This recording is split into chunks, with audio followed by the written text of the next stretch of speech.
Welcome to the deep dive. Today, our mission is, well, to really uncover the life of St. Matthew the Apostle. He's a figure who, I think, stands as pretty undeniable proof that holiness isn't just for the obviously pious. No, not at all. It's for the most unlikely, even despised people. Yeah. We're looking at a man who basically started as, let's call it, a professional sinner. Right, and ended up as an evangelist and a martyr. Quite the transformation. That journey from publican to, well, prophet and apostle, that's why his story is so crucial, really. Our source material, it combines scripture and some pretty deep tradition, lays out the key facts about his change, his ministry, and his legacy. Yeah, and as we go through these sources, we're going to be looking for answers to some genuinely fascinating questions like, what was that despised job Matthew had before Jesus called him? And maybe more importantly, how did he react? Because his response was, well, immediate. Instantly. And we'll also track his missionary journeys after Pentecost. Where exactly did he end up preaching? There's this one place name that tends to confuse people, so we'll clear that up. Okay, good.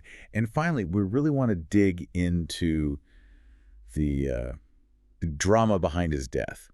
There's this surprising link between his martyrdom and a king trying to force a consecrated nun to marry him. That part. That's where it gets really compelling. It definitely does. But before we unpack all of that, just a quick note, if you want the full context, the articles, all the research that kind of guided our chat today, you can find all the source material we looked at over at www.epistles.online. Great. So let's start at the beginning. Capharnaum. The man himself, we know as Matthew, that's the name that church uses, but he actually started life with a completely different name, didn't he? That's right. It's fascinating, really. He had this dual identity. If you look at the Gospels of Mark and Luke, when they talk about his calling, they call him Levi. That was his given Jewish name. Levi. But then the moment Christ calls him, he seems to become known as Matthew, which beautifully means gift of God.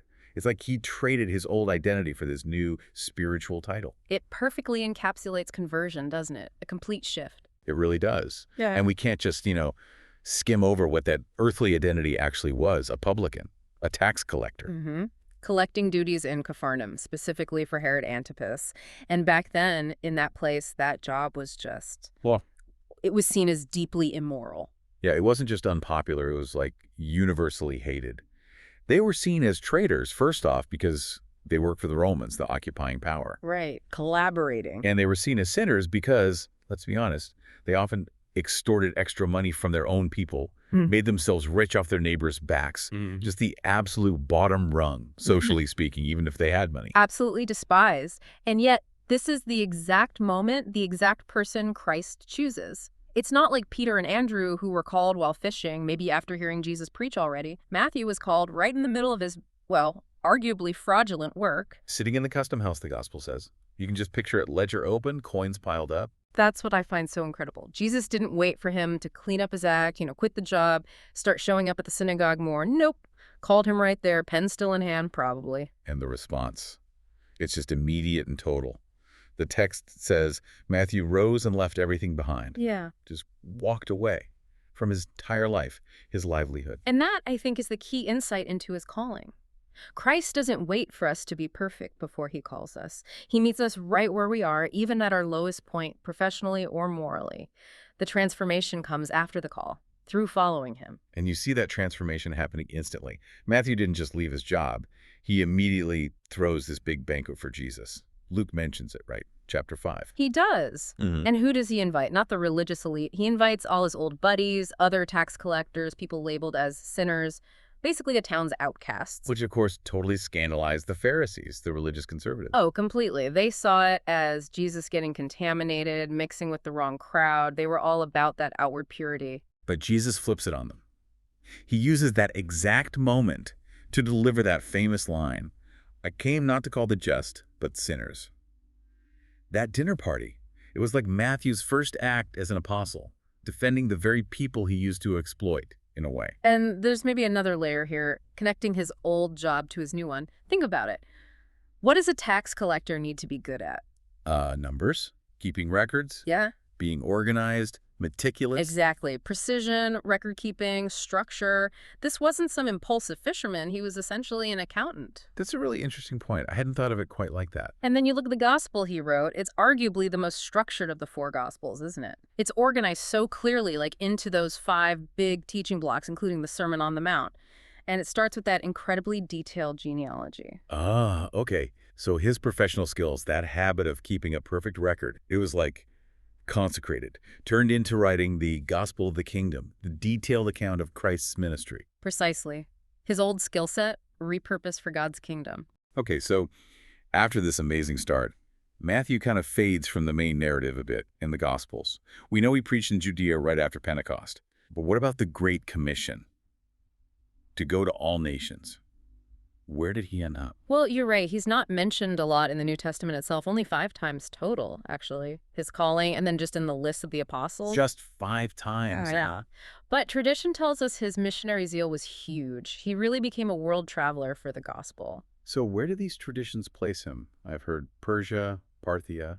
Persia, Parthia, Macedonia, Syria. I mean, that covers a massive stretch of land right across the Middle East and heading towards Europe. But there's that Ethiopia reference, too, which you mentioned causes confusion. Right, that's the one. We need to be really clear here. This isn't the Ethiopia we know today in Africa. Right. Ancient writers used Ethiopia to refer to regions south of the Caspian Sea. So think more toward Central Asia, Persia way. That's likely where tradition places his final mission field. Okay, that makes more sense geographically. But wait, places like Parthia, they were serious enemies of Rome, weren't they? Oh, absolutely. Bitter rivals. So here you have Matthew, the former Roman tax collector, a collaborator, Yeah. going to preach in deeply anti-Roman territory. That must have been incredibly dangerous. That's the profound irony, isn't it? Levi, the publican, profited from Roman power.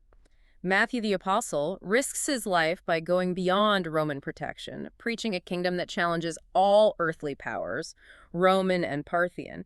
It demanded total commitment, total faith. And that commitment is reflected in how the church remembers him visually, right? Yeah. Through his symbols and art. It is, yeah. You usually see him depicted with 2 man symbols. First, the winged man. Why a winged man? It represents how his gospel emphasizes Christ's human ancestry, that genealogy we mentioned.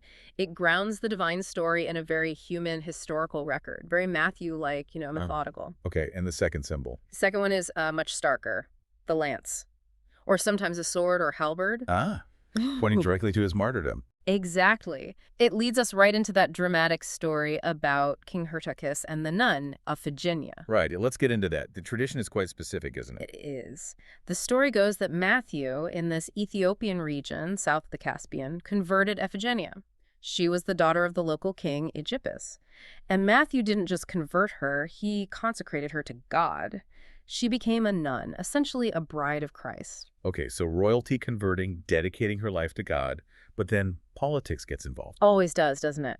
After Aegyptus, a new king, Hyrtacus, took over, and apparently he became, infatuated with Iphigenia. He wanted to marry her. But she was consecrated. Exactly. So Hyrtacus goes to Matthew, the guy who converted her and consecrated her, and basically demands that Matthew persuade her to break her vows and marry him, the king. Wow. Talk about being put in an impossible position. Obey the king or defend the faith, defend her vow. And Matthew chose the faith, unequivocally. The tradition says he used the Mass itself, standing at the altar, to publicly rebuke King Hyrtacus. He declared flat out that Iphigenia belonged only to Christ, her true spouse. You have to just picture that scene. He's not just giving a sermon. He's directly defying a monarch with absolute power right to his face, in public, defending purity and the church's sanctity. Courage is immense, and Hyrtacus, predictably, was enraged. This was political defiance, spiritual defiance, a public humiliation. So he ordered Matthew to be killed, right then and there at the altar. Slain during the Mass he was celebrating. That's the tradition. And that's how Matthew made his final witness martyred for upholding truth, purity, and the church against worldly power and lust. Now, historians might debate the exact weapon. Was it a lance, a sword, fire, stoning? But the fact of his martyrdom is universally held. And that ultimate sacrifice is why his relics are so important. They ended up in Salerno, Italy. Yes, brought there way back in 954 AD. They still rest in the crypt of the Cathedral of St. Matthew in Salerno today, a major pilgrimage site. So if we tie this incredible end back to his gospel, the gospel of the kingdom, it all seems to fit, doesn't it? It really does. His gospel, remember, is packed with the core teachings. The Beatitudes, the Sermon on the Mount, it constantly emphasizes the active demands of being a disciple, especially caring for the poor, the marginalized, the little ones. And that focus on action, on lived faith, it builds towards that incredibly powerful and frankly kind of terrifying ending to his gospel, doesn't it? the judgment of the nations, Matthew 25. Exactly. Christ separating the sheep from the goats. It's Matthew's final, unavoidable warning to every single one of us. Christ's judgment in the end isn't based on our theological knowledge or our political stances or even how much we fasted. It's based Purely on how we treated the least of these. Yeah. The hungry, the thirsty, the stranger, the naked, the sick, the imprisoned. Did we see Christ in them and act? That's the question. Wow. So that whole journey from being a grasping tax collector who took from others to becoming an apostle who gave everything, even his life, out of love and for truth. Yeah. It's just the ultimate proof of Christ's power to transform us. Absolutely. Which really leaves us, and you listening, with a pretty demanding question to think about, doesn't it?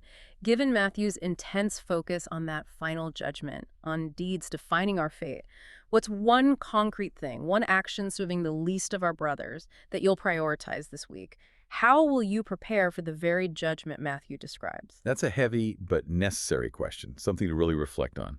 If you want to keep exploring this or maybe find resources to help meet that challenge, remember you can dive deeper into the sources that guided our discussion today. All the articles and context are at www.epistles.online. Yeah, epistles is, well, it's a really valuable spot for Catholics looking for that balanced perspective, Not leaning too far one way or the other, neither rigidly modernist nor sort of ultra-traditionalist. It's aimed at people who get that faith needs to translate into action. Right. And the apostolate itself, it directly takes on the challenges facing the church today. It openly fights against clericalism, liberalism, modernism, really all the things that contribute to the crisis of faith we see. The author, when he set it up, he really intended for it to be open and accessible to everyone. Which is why we'd warmly invite you, if you find this work valuable, to support the mission. Any way you can helps. Prayers are huge. Sharing the posts, maybe subscribing. It all helps keep this apostolate going and free for everyone. And look, if you're in a position where you can help out financially, that support is incredibly valuable too. You can do that by going to www.paypal.me/epistles. That's www.paypal.me/epistles. Your support really makes a difference. It absolutely does.